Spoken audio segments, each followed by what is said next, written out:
let me call on them 18 kargador. Kasi nga po, nagkakarga sila ng mga mali-maletang pera, sabi nga nila. Yung po talagang trabaho nila, taga-bitbit, taga-karga ng maleta. Una, sino ba itong 18 kargador ng mga maleta? Saan ba sila galing? We cannot simply bring in people sa Blue Ribbon Committee na nag-aakusa na mabibigat na paratang nang hindi man lang nalalaman kung karapat-dapat pa sila paniwalaan. Kasi simulang-simula pa lamang po na tinawag silang 18 Marines, may paglilinlang na agad. Yung bansag na 18 Marines sa isang paraan upang pabanguhin sila sa publiko. Matik po kasi yan. Pag sinabing Marines, iba po ang respeto ng mga tao. Pero hindi naman po silang lahat ay dating Marines.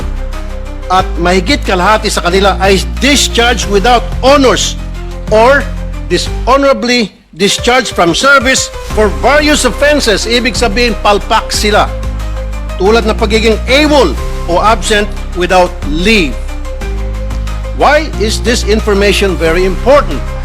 Because for people to believe their allegations, it must come from a credible and reliable source. And so, the people using them portray them as heroes. God damn. Sabi nga ng isa sa mga senador na dumalo nung araw na yon, bayani daw po sila. Pero nakakaya naman po sila sa iba nating mga bayani.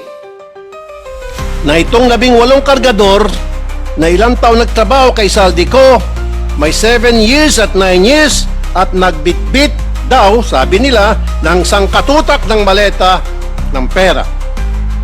At bigla na lang tinubuan ng konsensya at ngayon ay naninira ng buhay ng mga inosenteng tao, ay tatawagin nating bayani. Pasensya na. Hindi ako papayag na matabi ang mga sinungaling nito kila Jose Rizal, Andres Bonifacio at mga dakila nating OFWs.